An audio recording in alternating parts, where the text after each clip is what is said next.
Okay, normally when I'm on stage at business, I'm a little bit more event. I have big slides up, but they said this is working, guys. Okay, so if I move this way, yeah, okay, great, it's working. It's not that I want to articulate because so much has happened since the last time I spoke at business. I think the first time I mentioned Bitcoin at business, I think the price was $16,700, right? Then I spoke again at business and the price was $24,000. What's the price this morning? Oh, it's actually, was it this morning? It went to 74,000. Let's get that right. Right. So in terms of everyone that has been on a business stage in the history of business hosting this event, nobody else has spoken about an asset class that has outperformed the asset class that I usually speak about when I get up on stage. And that's Bitcoin. I am surprised that there are people in a banking keynote versus in this Bitcoin keynote. Right? And it's because there's so many of us that are still captivated by the way kind of Fiat works, and we're still confused. What shocked me was when I listened to some of the keynotes yesterday and some of the interviews yesterday. I mean, one was, is Magnus here? Magnus, no, he's not. Yeah, he should be. Yeah, because one of the things that Magnus said was he doesn't get it. Someone asked me about Bitcoin. He says, I don't understand it. I've read the 11-page Satoshi Nakamoto. He couldn't even say Satoshi Nakamoto properly. And that's the problem that we have right now, is that this new asset is here, and very few people truly comprehend what it is. And the reason is people aren't willing to do the work. There's a slide that I always used to put up is everyone wants to know whether they should buy it or whether they should sell it. The line is very long at that little counter. But the counter that has the understand Bitcoin has almost no one at it. The objective here today is that you're going to learn about Bitcoin. This is the number one thing I'm going to tell you, and I'm going to tell Charles, and I'm going to tell everyone is go out and understand this thing better. It is the most underrated, undervalued asset class in the world today, even at $74,000. I'm not here to give you investment advice, but everyone that has bought Bitcoin since I started talking about Bitcoin, you're all up. So I'm okay with that. But this is not investment advice, official investment advice. The point here is this thing is not understood. This thing is not understood as an asset class from a speculative perspective. It's not understood as a medium of exchange. It's not understood as an SOV, a store of value. It is not even understood from an energy perspective. And let me say something that's quite controversial. And if you do the work, you'll get to where I'm at with this. And here's one single point. What Bitcoin is doing for the fiat world as a store of value is minuscule compared to what it will do for energy and the energy sector in the world over the next 4 to 5 years. It's going to be extraordinary what Bitcoin mining will do to the energy sector. When you apply a Bitcoin mine to an energy producer, it's incredible how it stabilizes the grid. It's incredible how it takes the economics of that entity and takes it to the complete next level. It's incredible how it allows IPP, independent power producers, to connect onto a grid and actually makes that entire, for lack of a better term, that equation, that monetization algorithm that makes that entire partnership make even more sense. From an actuarial science, when you take a Bitcoin mine and you connect it between an IPP and a major grid producer, and you are on those transmission lines, it's incredible because when the wind is blowing and this grid is full and the IPP has all this energy and nowhere to store it, that's when Bitcoin will grab it and eat it, right? When nobody's using it, that's when Bitcoin will grab it and eat it. And Bitcoin can be throttled in that way.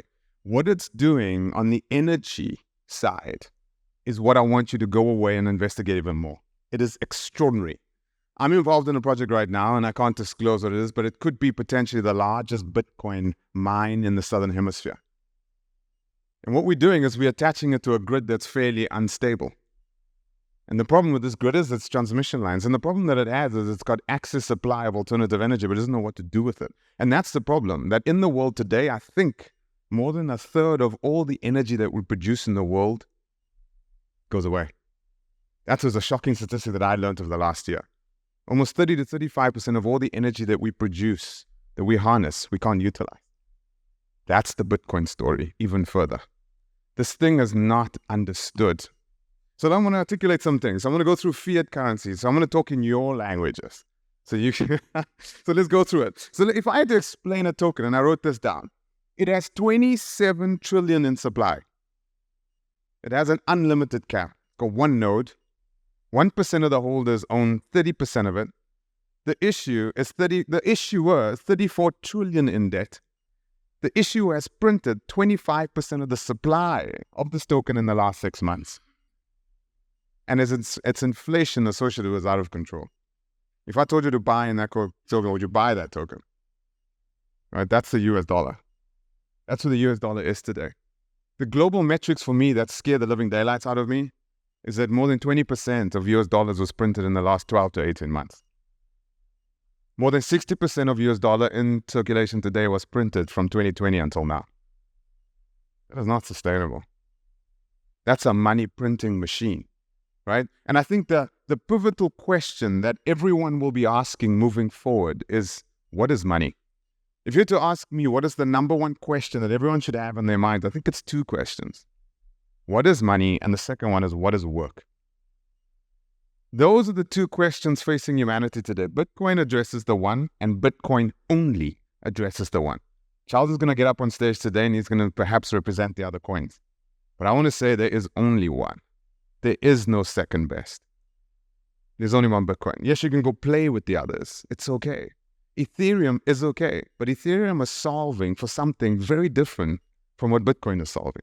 Very, very different, right? The store of value, what it does with power, the proof of work, etc. When you get and this truly in your head, then you'll see how different this thing is from anything else. So the one question is, what is money? And people are starting to wake up to the fact that we need to answer this question. It's fascinating when I speak to school kids, or I go to universities and I talk about crypto. Kids all want to now understand, why are things so broken? Because what we've done to Gen Zs is completely disintermediated them. Think about Gen Zs today, right? They're completely disintermediated from an economic perspective. They can't afford the houses. They can't afford the things that we could afford when we were their age. Because 2021, what did we do? We're hyper-concentrated through stimulus and COVID packages, etc. We stimulated the 55-year-old and above range of human beings. You guys got all that money. Everyone else didn't. Companies did stock buybacks, etc., etc. But we've had an enormous concentration, hyper-concentration of wealth in the world. So Gen Zs are completely disintermediated. So for them to participate in an economy, they can't really get there. That's the number one issue. Number two issue with Gen Zs is they're hyper-digitized. Number three is they believe more in the ethereal than they believe in the real. Gen Zs don't want a nice sneaker on their foot. They want a nice sneaker in the metaverse because they can create financial instrumentation associated with that. Gen Zs went through the 2008 financial crisis. They know banks lie. They know banks don't tell the truth.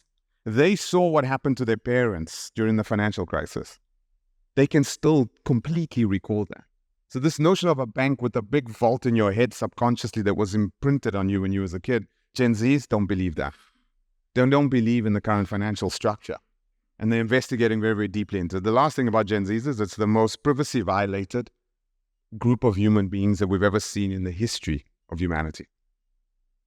Their entire lives live in social media containers and they have no right over it. Their birthdays, the first day they were born, the first time they walked, the first holiday that they went on, the first airplane ride, their first graduations, all of that content you and I put up into social media containers and we just clicked the EULA, yes, we installed the app. What we didn't realize is we were rendering the entire lives that we have into an external container that they have no right over. These are the people that are driving these coins.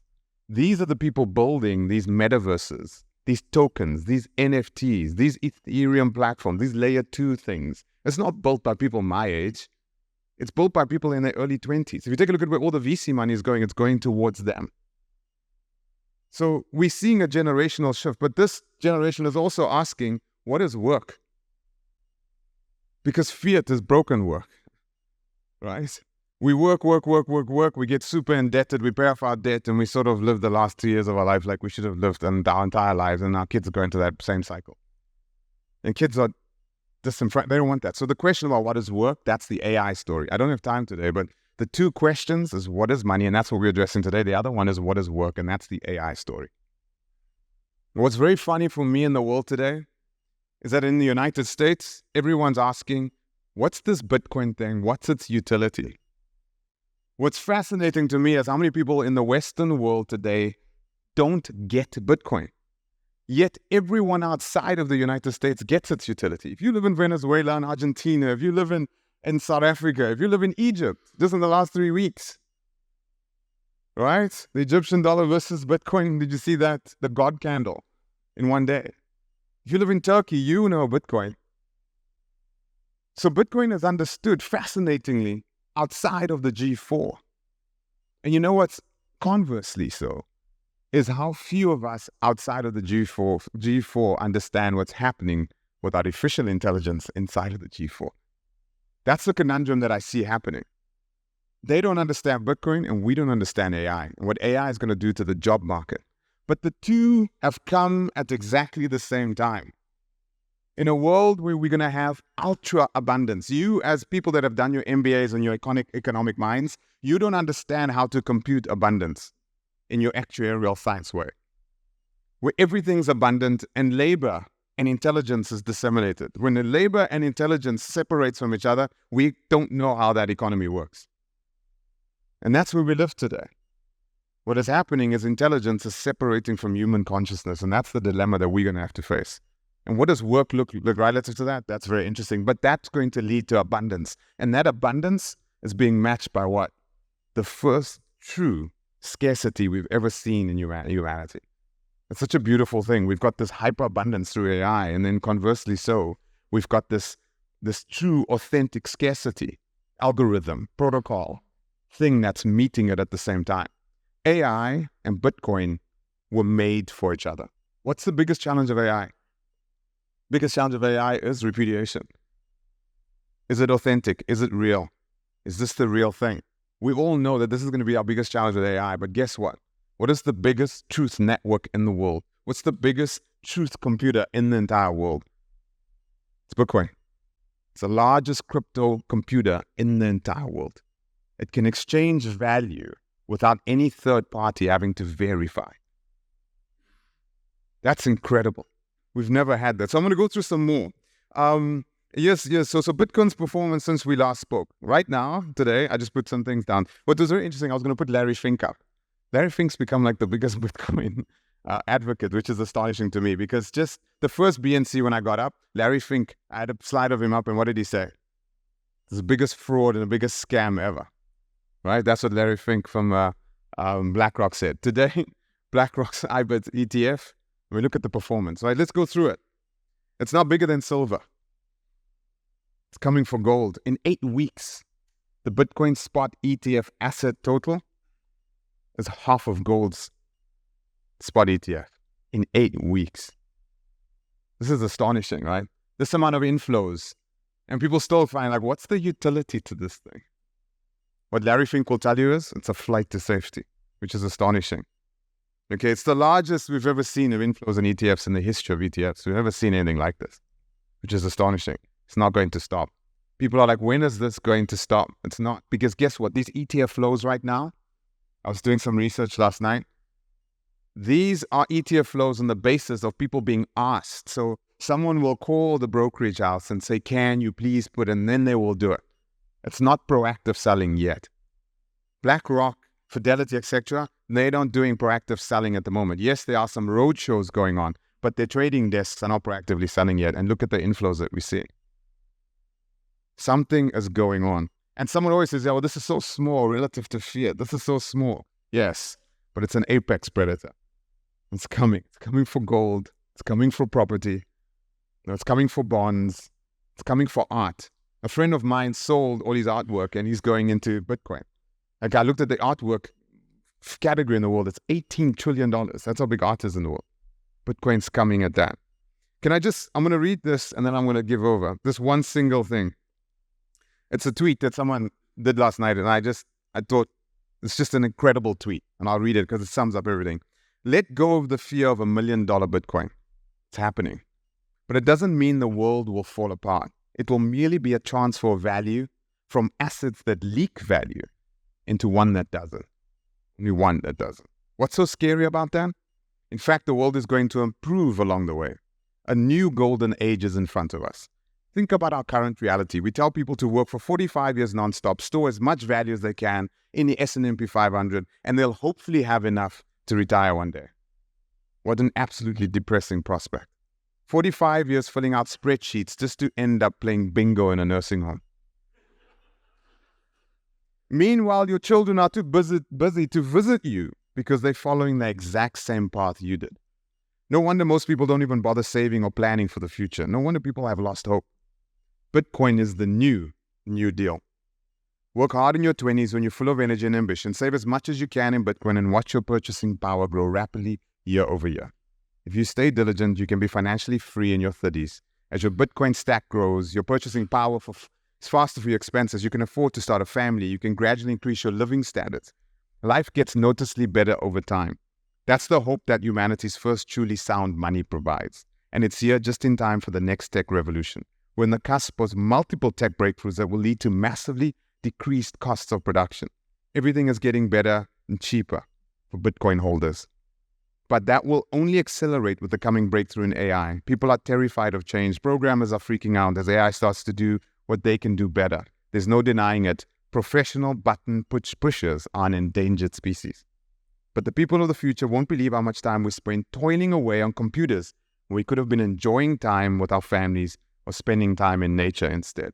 Just as we can't believe how it used to be normal to employ children in sweatshops, just in the year 1900.